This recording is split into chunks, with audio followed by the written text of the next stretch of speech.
El gobierno de Luis Lacalle Pou está decidido a promover la industria uruguaya del cannabis, simplificar los trámites de aprobación de proyectos en ese sector e incentivar la exportación de cannabis medicinal. La novedad surgió ayer cuando autoridades del Poder Ejecutivo recibieron a empresas de ese rubro y presentaron también al exdiputado Daniel Radío como nuevo secretario general de la Junta Nacional de Drogas y titular, por lo tanto, del Instituto de Regulación y Control del Cannabis, IRCA.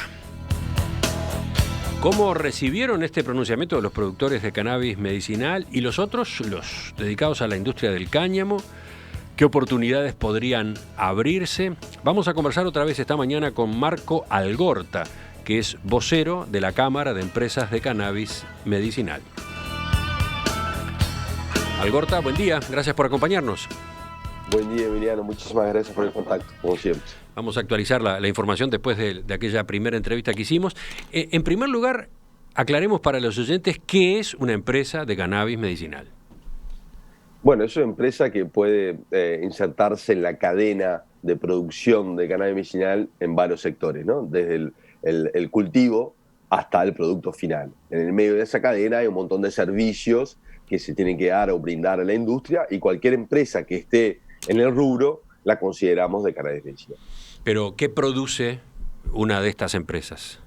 ¿Cuál es el producto final? ¿O cuáles son productos finales posibles? Lo entiendo. Esa es la primera discusión que tenemos con el gobierno, o por lo menos con la reglamentación anterior. Antes, el productor de cannabis medicinal o podía generar especialidades vegetales o especialidades farmacéuticas, ¿no? Eran como dos extremos. Porque eso estaba en la reglamentación que está vigente actualmente. Pero lo que nos damos cuenta es que el mercado de cannabis internacional permite muchos otros tipos de productos, ¿no? Materia prima con acción farmacológica, se puede ser comercializado como un extracto crudo, como una resina. O sea, en esa cadena de producción uno puede hacer diversas cosas y tenemos que encontrar los canales para comercializar ese tipo de productos. Ejemplo concreto, la que usted dirige, ¿a qué se dedica o qué pretende producir? Produce cosméticos, una línea que ya se comercializa en Estados Unidos, en Colombia. Además, produce extractos para formulaciones magistrales en Colombia. ¿Qué es eso de extracto para formulación magistral?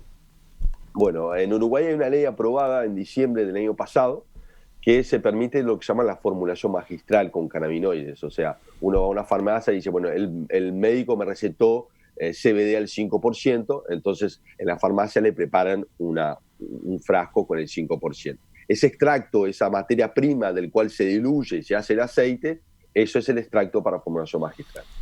Que después puede servir ¿para qué? ¿Para qué tipo de tratamiento? Ahí depende, ahí es un tema más médico, yo no soy médico, pero lo más común es lo que es, bueno, la epilepsia refractaria, ¿no? Es el caso más reconocido, pero también lo que es el dolor crónico, pacientes en tratamiento de quimioterapia, estrés postraumático, esos son los usos más conocidos del cannabis. Volveremos después a los ejemplos y a los casos concretos, pero sigamos ahora. Esta Cámara, la Cámara de Empresas de Cannabis Medicinal, nació en 2018. En un principio estaba integrada únicamente por empresas interesadas en la producción del cannabis medicinal. Después fue incorporando también a otras interesadas en la explotación industrial del cáñamo. ¿Qué es este otro rubro? Bueno, ¿de dónde parte mi industria? Si mi industria parte de una planta con un alto contenido de THC, o mi industria parte de una planta con un alto contenido de CBD. Son como las dos grandes moléculas de cannabis. Entonces ahí está la definición de cáñamo o cannabis. Es la misma planta, pero con distinta composición química. A partir de ahí, es de dónde surge mi planta, es qué tipo de producto voy a hacer al final. Uh-huh. Y entonces, por ejemplo, en las del cáñamo, ¿cuál puede ser el resultado final? Bueno, no, el cáñamo, hay personas que están cultivando cáñamo para grano, ¿no? El grano de cáñamo después se puede hacer con una prensa fría, hacer un aceite de grano de cáñamo, que es alimentos, por ejemplo. Hay personas que hacen la biomasa, o sea, venden toda la biomasa, toda la planta y la pueden exportar. Hay distintos usos para alimentos, ya lo he dicho, pero también para lo que es resinas también, resinas crudas, O sea, hay distintos usos de Y, la por planta. ejemplo, ¿y esa resina en qué termina después? De nuevo, para entender. Esa resina, por ejemplo, nosotros hoy en día tenemos un mercado abierto, que es el americano, y en Estados Unidos esa resina la vuelven a procesar, a industrializar, y puede hacer con eso o un componente aislado, o sea, buscar la molécula aislada de cannabinoide, o usar eso en productos fitoterápicos. ¿Productos, perdón? Fitoterápicos. O O sea, sea, lo diluyen, ¿no? Lo que hoy en día es muy común en Estados Unidos y está muy como en boga, son los llaman productos 2.0, porque son los modernos de cannabinoides, que es el bombón de CBD, el agua con CBD, la cerveza sin alcohol con CBD. O sea, hay muchos productos que están derivando del CBD en Estados Unidos, es muy común eso. pero ¿y a los efectos de qué? Que Como relajante, o sea, se toma como una bebida más, ¿no?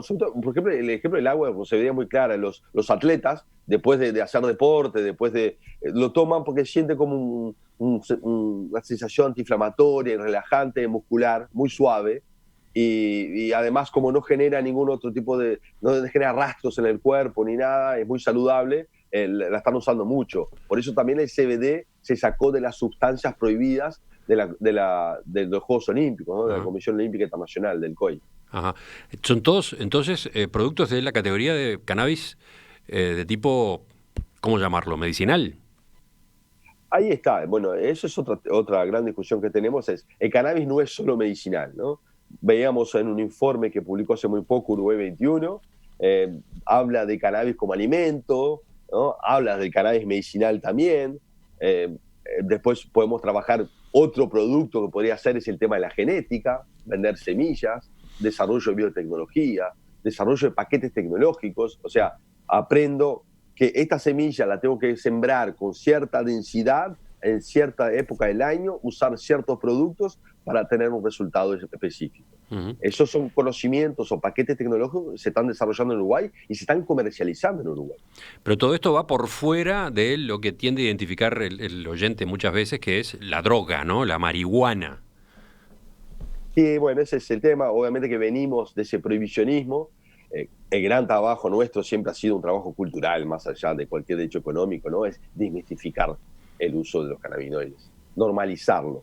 Pero sin duda que uno se da cuenta en tipo de reuniones que tuvimos ayer o siempre cuando habla en la prensa que la gran batalla es cultural, ¿no? Tenemos que desmitificar la planta. Ujú. Bueno, entonces, cuando sumaron a estas otras empresas, una de las posibilidades que se les abrieron a ustedes en la Cámara fue tener un panorama más completo de la información de todo este sector. ¿Cuál es la realidad hoy? Por ejemplo, ¿cuánto se ha invertido hasta ahora, desde el año 2014, cuando entró en vigencia la primera ley de regulación de la producción y venta de cannabis? Reconocido por las propias autoridades anteriores y actuales, son más de 100 millones de dólares ya invertidos en Uruguay. ¿Y qué proporción corresponde a capitales nacionales? ¿Cuál a inversores del exterior? La gran mayoría son inversores del exterior, hay algunos capitales nacionales, hay empresas además que son mixtas, ¿no? Que se alimentan de capitales nacionales y extranjeros, pero yo creo que más del 80% de los capitales son extranjeros. Canadá La gran juega un papel predominancia es importante Canadá, ahí está. perdón, la gran predominancia es Canadá, pero creo que hay inversores americanos, europeos, argentinos, brasileños, y creo que ahí pues vienen los uruguayos. Ujú. Canadá tiene ya años de experiencia con el cannabis medicinal legalizado, ¿no?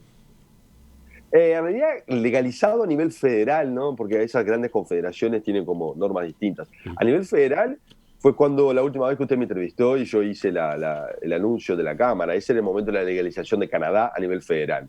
Pero a nivel departamental, ¿no? Que es Vancouver, algunas regiones, sí, ya tiene un largo recorrido.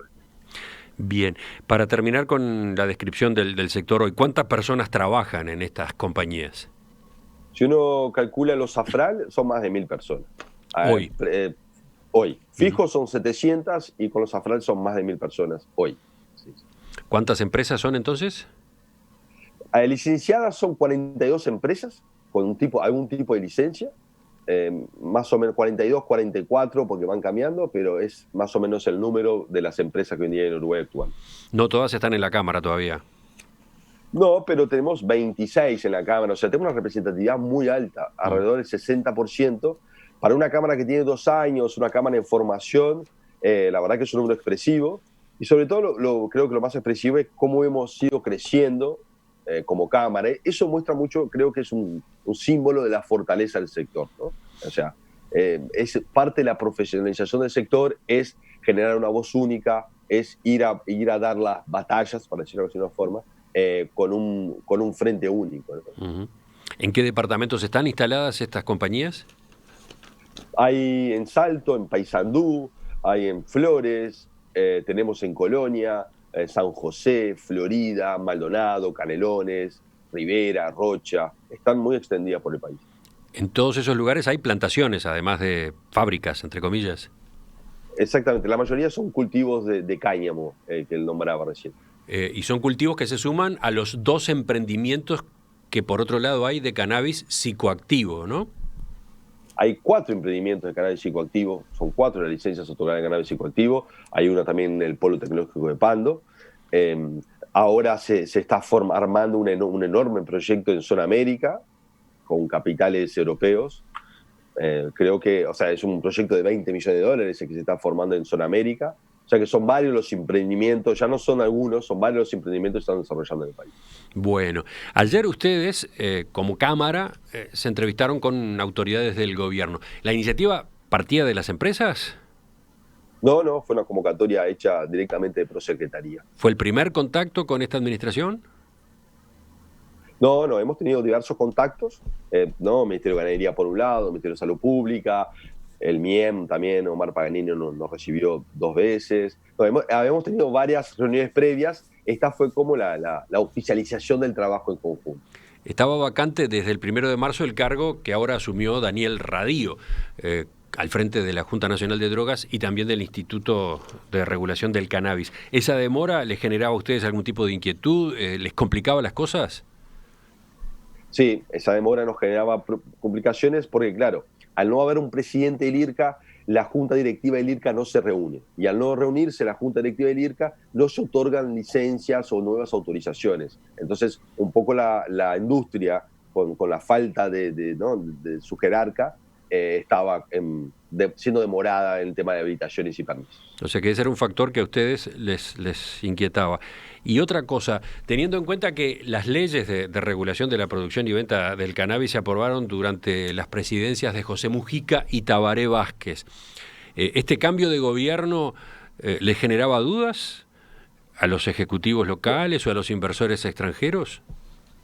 No, yo creo que todos los candidatos, porque no recuerdo ningún candidato, y digo los 4 candidatos que quedaron un poco al final, o sea, hablo de Manini Ríos, hablo de Talvi, hablo de Luis Lacalle Pou y hablo de los candidatos de Daniel Martínez, todos hablaban que iban a impulsar la industria del cannabis. Yo creo que la oportunidad es innegable, ya no es un tema político, ya no es un tema ideológico, es un tema de oportunidad país, y creo que es tan evidente la oportunidad, ¿no? Un poco vuelvo al informe de Uruguay 21, que la pone como potencialmente el primer rubro del país agroindustrial. Es impresionante eso, ¿no? Vamos a repetirlo. ¿Qué es lo que dice Uruguay 21? Lo voy a leer textual, porque acá lo tengo. Si en Uruguay se consideran también el resto de los productos en base a cannabis, el mercado es potencialmente el principal rubro de exportación agroindustrial del país. ¿Cómo se llegaría a una cosa como esa, que estoy seguro que a buena parte de nuestros oyentes en este momento le está sorprendiendo, le está impactando? Me gustaría que lo habláramos enseguida y justamente tomando como base la reunión de ayer. Algorta, recién cuando hacíamos la primera parte de la entrevista yo le pedía ejemplos y creo que es muy importante, creo que es muy útil poner ejemplos porque de algún modo estamos todos adaptándonos, entendiendo, comprendiendo este rubro nuevo con el cual está permanentemente la confusión a propósito de si los productos tienen efecto psicotrópico o no, la relación con la marihuana y sus efectos, etcétera, ¿no? Entonces, a ver, en una rápida síntesis, estas empresas del cannabis medicinal, ¿qué tipo de productos elaboran? En rápida síntesis, elaboran desde productos medicinales, hay diversos tipos de productos medicinales, ¿sí? Desde especialidades vegetales, flores para vaporización para otros países y medicamentos. Y por otro lado, hay empresas que se dedican a la producción de alimentos a partir del cáñamo. Eso puede ser a partir del grano o a partir de las propias flores con el CBD como alimento. Alimentos. Usted mencionaba algunos casos recién, hablaba por ejemplo de una cerveza. Exacto. A ver, hay un dato muy claro. Una de las principales empresas del mundo de cannabis recibió una inversión de $4 billones de Constellation Brands, que son los dueños de Corona, de la cerveza Corona. O sea, ahí ya se ha insertado en la industria de cannabis la industria de la bebida. Es una señal muy clara que se va a desarrollar por ahí el mercado. Pero justamente desde la audiencia, Gustavo, por ejemplo, consulta, ¿esa cerveza, por tomar ese caso, tiene efecto psicotrópico? No, no tiene efectos psicotrópicos. Son cervezas hechas con, vuelvo a decir, con el cannabinoide CBD, que es el cannabinoide no psicotrópico, o sea que no tiene ningún tipo de efecto. Bien. Hechas esas puntualizaciones, y en todo caso después volvemos, vayamos a la reunión de ayer en Torre Ejecutiva. Participaron el secretario y prosecretario de la Presidencia, Álvaro Delgado y Rodrigo Ferrés, junto a las autoridades de Ministerio de Salud Pública, Ministerio de Ganadería, Agricultura y Pesca, Ministerio de Industria, Energía y Minería. También estuvo Daniel Radío, ex diputado del Partido Independiente, ahora designado secretario general de la Junta Nacional de Drogas, que además pasa a ser titular de la Junta Directiva del IRCA, el Instituto de Regulación y Control del Cannabis. Después del encuentro con ustedes, el prosecretario Rodrigo Ferrés, que es presidente de la Junta Nacional de Drogas, explicó en conferencia de prensa cuál es la idea de esta administración. Ha tomado la decisión el presidente de la República de impulsar dentro del marco normativo vigente a esta industria incipiente que puede generar, como decía, muchos recursos, trabajo, pero además que tiene en sí mismo por su producción y su calidad de producción una marca país, como sucede en otros ámbitos de la producción nacional. En este sentido, hay algunas cuestiones que vamos a trabajar con los Ministerios de Salud Pública, de Ganadería, Agricultura y Pesca y del IRCA, a los efectos de poder mejorar el marco jurídico para que esta industria pueda desarrollarse en su mayor potencialidad. Algorta, ¿cómo vieron, cómo tomaron esta decisión política? No, a ver, muy contentos. Fue una reunión muy positiva.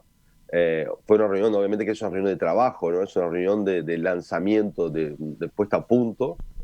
Pero creo que toda la atención mediática antes de la reunión, ¿no? El anuncio de la reunión y toda la reunión y lo después muestra muy claro cuál es el camino que quiere trazar el gobierno y por dónde quiere ir, ¿no? Entonces yo creo que es un gesto político que la verdad que lo agradecemos y lo tomamos con mucho optimismo.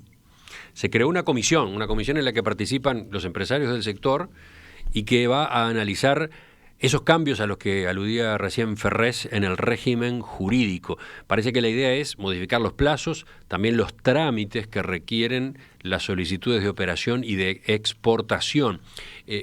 Estamos hablando de una normativa que viene de febrero de 2015. ¿Cuáles eran las complicaciones? A ver, el tema es que, claro, es una normativa que fue redactada en febrero de 2015, ¿no? Un poco antes que asumiera el gobierno de Tabaré Vázquez, el 1 de marzo. Hay un hecho simbólico en esa fecha. Y esa normativa... ¿Qué quiere decir con el hecho simbólico? No sé, a ver, hay como una coincidencia en la fecha, ¿no? Bueno, hagamos la reglamentación antes del 1 de marzo. Antes de que viniera Vázquez, que tenía sus matices con toda la regulación del mercado del cannabis. Exactamente.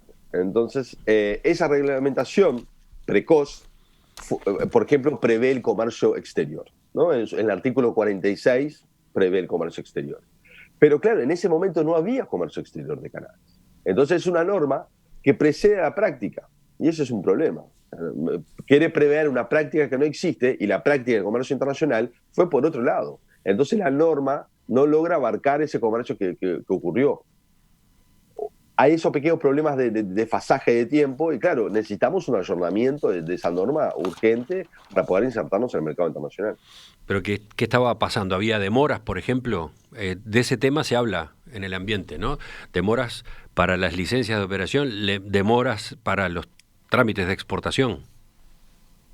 Había demoras, sí. Yo creo que hubo un gran trabajo de muchísimas autoridades de los gobiernos anteriores que han hecho, ¿no? La política es el arte de lo posible, han hecho lo posible, pero claro que no había la voluntad política que necesitábamos para empujar este tipo de industria. No lo había. En el periodo pasado no existió esa voluntad política. Yo creo que sobre el final sí, sobre el final del periodo sí, y pese a un gran trabajo de muchas de las autoridades, había un freno, sin duda. Había un freno y fue reconocido además por muchas personas del propio Frente Amplio en su momento, ¿no?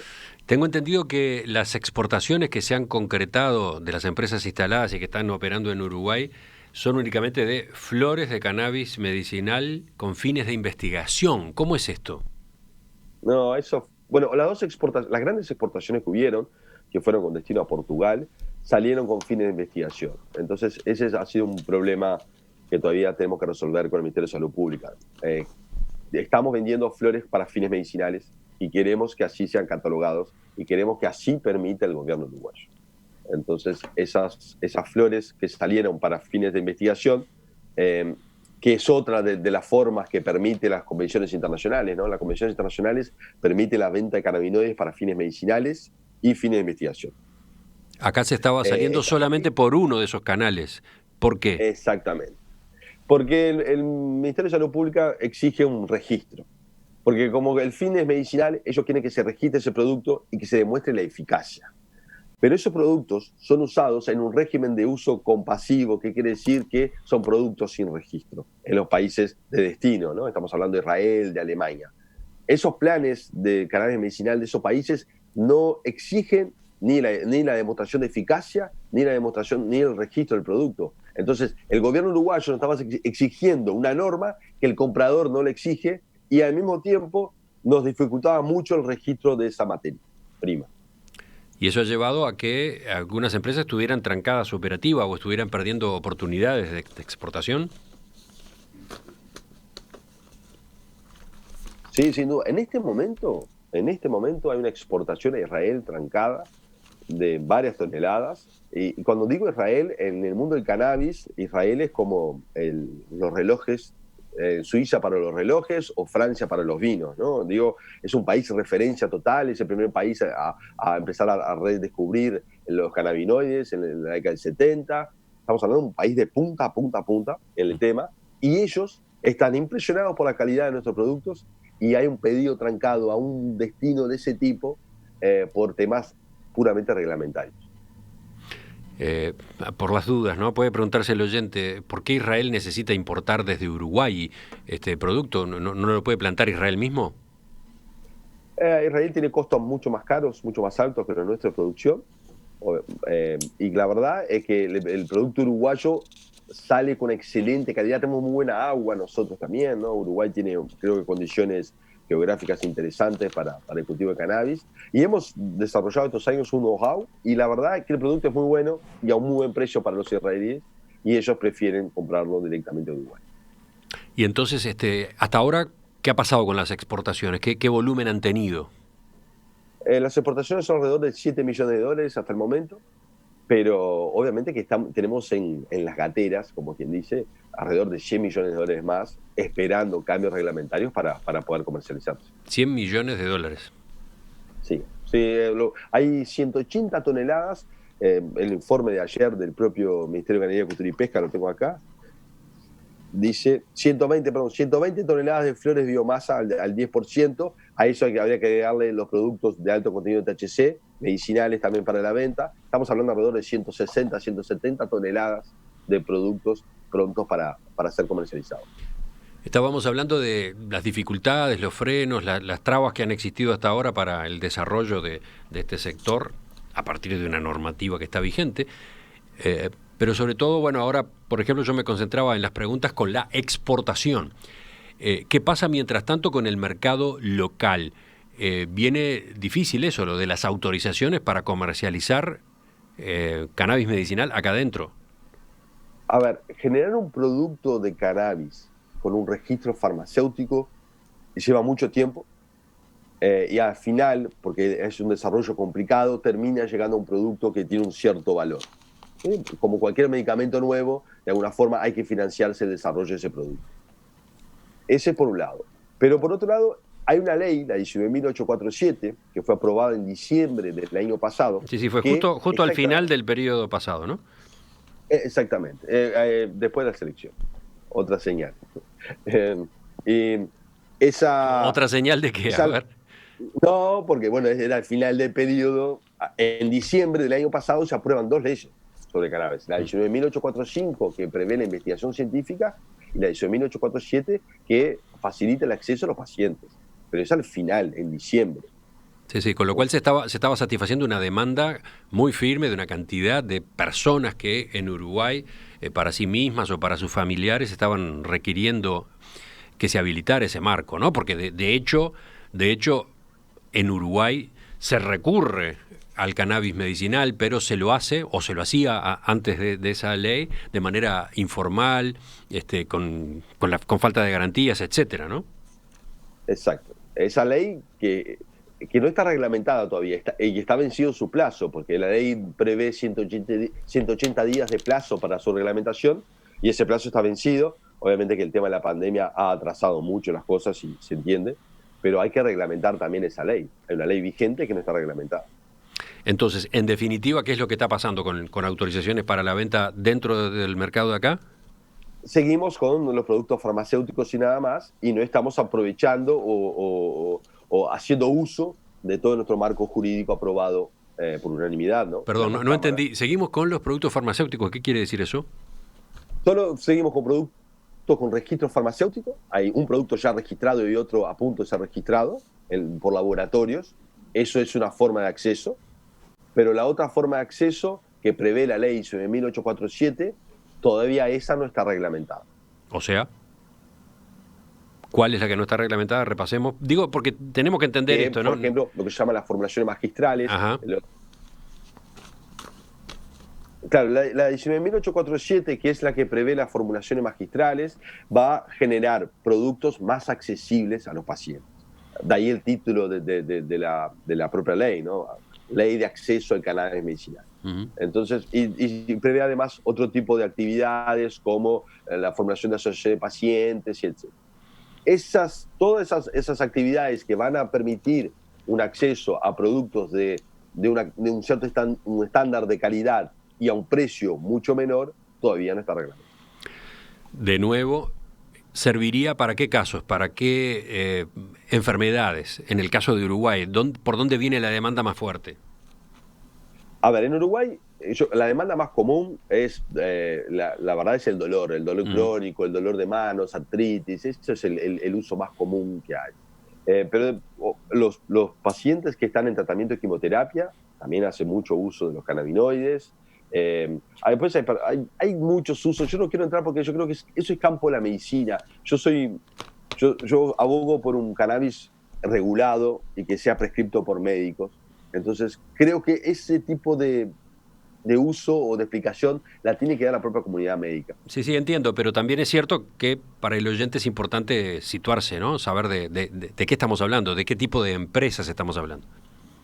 Sí, a ver, los usos comunes son un poco los que nombré. El tema de la epilepsia siempre está presente. Hay gente que usa para migrañas, ¿no? Hace un uso, las personas que tienen mucha migraña hacen un uso. Hay gente que regula el sueño con los cannabinoides.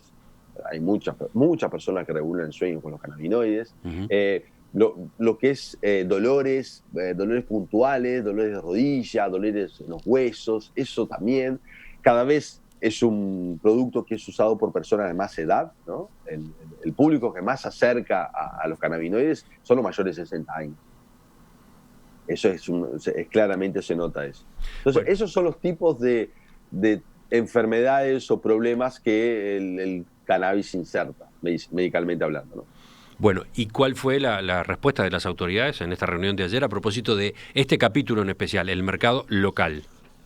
No se habló de temas específicos. Fue una reunión era una reunión política, en un sentido muy amplia. Uh-huh. cada uno tuvo 2-3 minutos. Lo que se habló, lo que se dejó muy claro por parte del prosecretario y el secretario fue las ganas y la voluntad de hacer todo lo posible para que esta industria tenga éxito. El Ministerio de Ganadería hizo una lectura y el Ministerio de Salud Pública mostró cuáles son los problemas que ellos ven en el horizonte y la industria propuso algunas soluciones a esos problemas. Pero bueno, ahora surgirá esa comisión y ahí trabajaremos en cómo solucionar esos problemas. Siendo importante, evidentemente, el mercado local, porque ahí estamos hablando de satisfacer necesidades de personas concretas que tienen problemas, que tienen dolores, que tienen enfermedades. De todos modos, está claro que para ustedes, para las empresas, lo fundamental es la exportación, ¿no? Sin duda que los números de la exportación a nivel, si uno hace un índice económico, claro que la exportación es el objetivo, porque ahí está el verdadero número, ¿no? Esa frase del 921 que la leímos se justifica por las exportaciones. Ahora, sin duda que también nos preocupa el tema de los pacientes, sin duda nos preocupa. Las empresas siempre están poniendo foco en los pacientes. Serán pacientes afuera, adentro, pero el foco en los pacientes. Y que la normalización del uso de los pacientes nos permite, además, culturalmente derribar trabas regulatorias, también es así. Entonces creo que abogamos por la normalización del uso de los cannabinoides en la medicina y aprovechar la ley 9847 es fundamental para eso. Enseguida, en el final de la entrevista, vamos a ver justamente cuáles son las posibilidades, cuál es el potencial y sobre todo en qué plazos, ¿no? ¿Qué cantidad de puestos de trabajo podría generar esta industria, por decir algo, en un par de años, en 3 años? Ya volvemos a la entrevista con Marco Algorta, vocero de la Cámara de Empresas de Cannabis Medicinal. Ustedes entregaron ayer al gobierno un estudio, un informe, lo tengo acá, se titula Una oportunidad de inversión, empleo y exportación.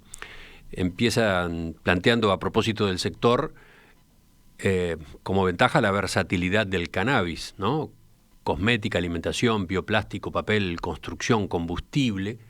Debilidad, la asociación que suele hacerse con efectos psicoactivos, aunque bueno, este factor es cada vez menor.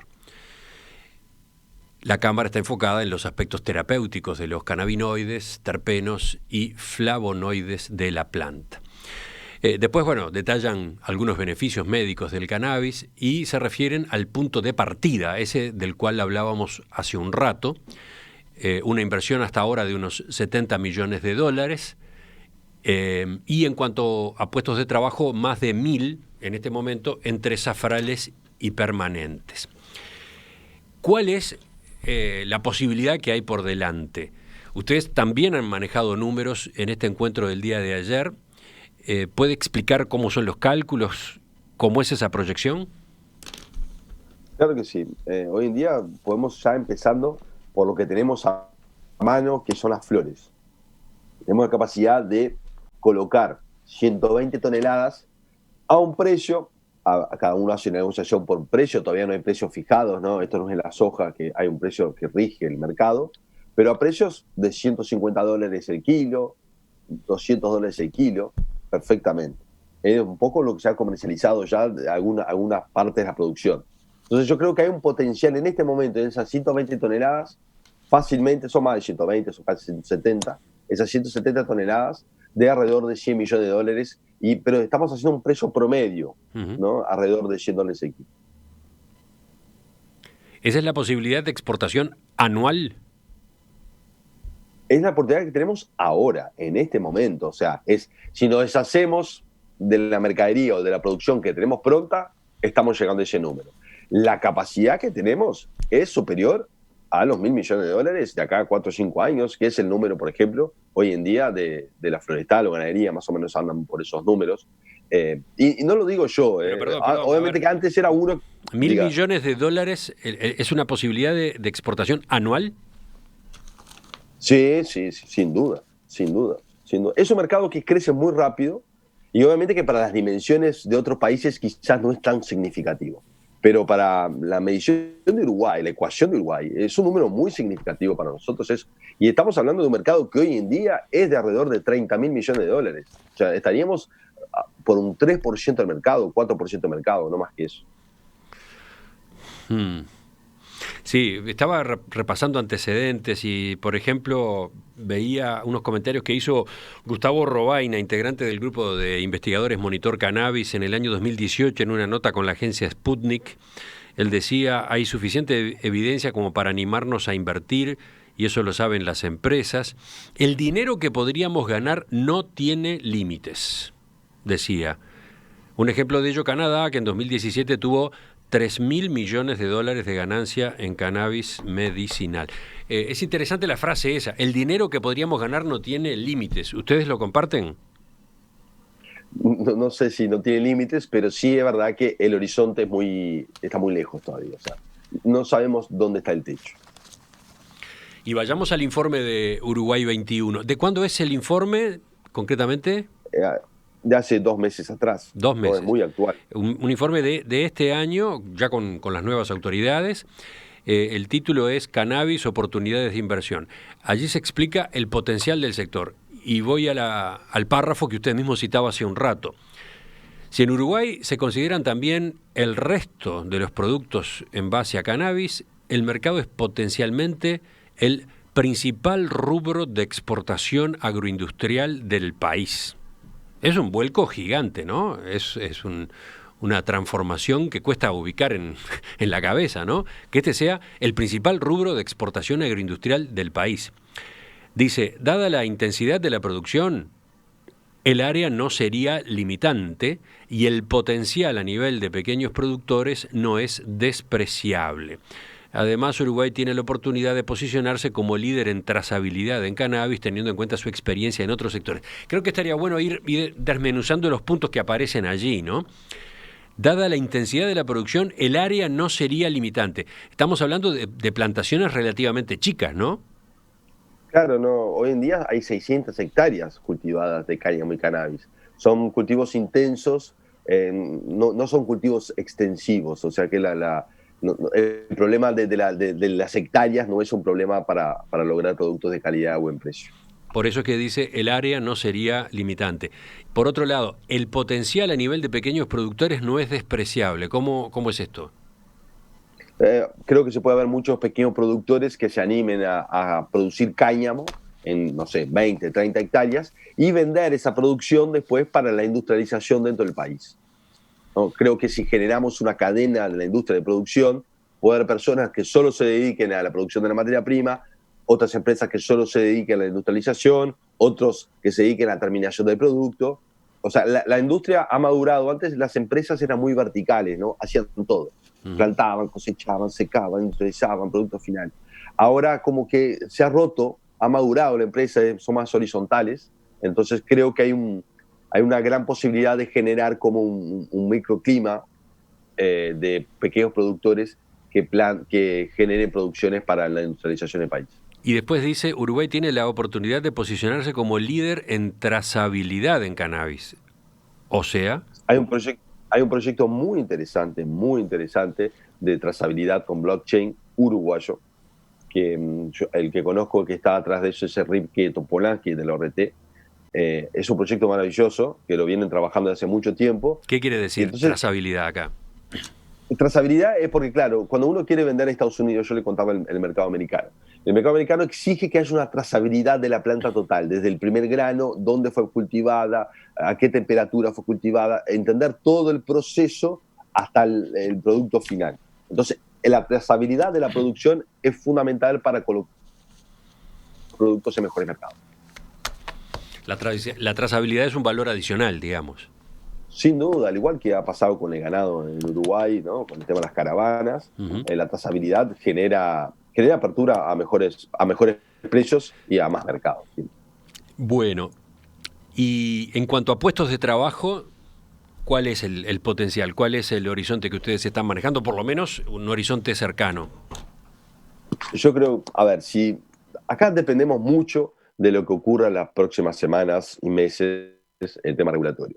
Si realmente logramos, junto al gobierno, trabajar en una norma flexible y que entienda las oportunidades del país, yo creo que rápidamente estamos escalando en 2 años, 3 años a 4 o 5 mil puestos de trabajo y enseguida escalaremos más rápido que eso. Usted dice que en 2 o 3 años podemos llegar a 4.000 o 5.000 puestos de trabajo. Eso es mucho, ¿no? Pero mire que el potencial está. El potencial está y no es que ya lo dicen los empresarios o lo dicen personas vinculadas al cannabis y cáñamo. Lo dice la Agencia Reguladora de Uruguay de Inversiones y Exportaciones. La afirmación es de las personas que uno contrata para que calcule ese tipo de cosas. El potencial está. Tenemos que trabajar con mucha mesura en flexibilizar las normas, las normas locales, porque el potencial está presente y es claro, y hay además negocios ya hechos, o sea, hay vías de comercio ya consolidadas. Realmente estamos frente a una oportunidad pocas veces vista. ¿Y qué tipo de puestos de trabajo son esos? También vale la pena un minuto para dedicarle a ese factor, ¿no?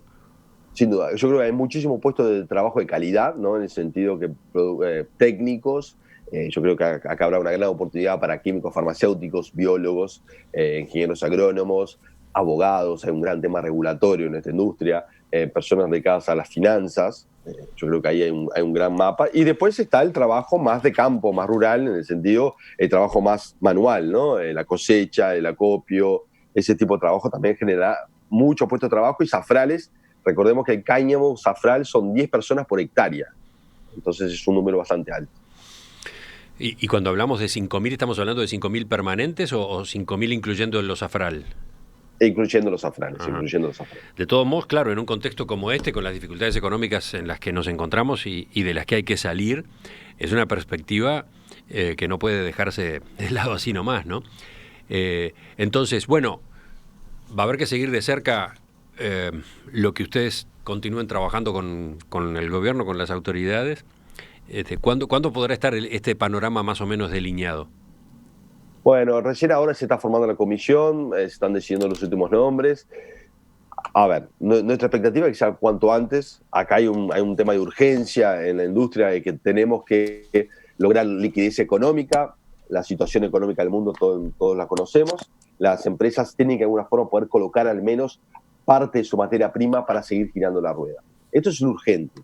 Y después creo que de acá a noviembre tenemos que trabajar en una reglamentación total y completa, bien hecha, ajornada, y pues eso va a llevar un poco más de tiempo, es obvio, pero yo creo que de acá a noviembre tendríamos que estar pronto en la reglamentación completa. Marco Algorta, vocero de la Cámara de Empresas de Cannabis Medicinal, cofundador de Canapur. Exactamente. Canapur, que tiene su instalación en Juan Lacase, ¿no? En Juan Lacase, estamos esperando un poco ahí estos cambios normativos, porque bueno, lo que pasa es que nuestro modelo de negocio no está habilitado para... Hoy en día reglamentariamente no puedo vender lo que me permite producir. Entonces, con esos cambios reglamentarios, obviamente que todo eso se vuelve a impulsionar, ¿no? Volvemos a conversar en cualquier momento, queda el tema planteado. Muchas gracias. Hasta pronto. Hasta pronto.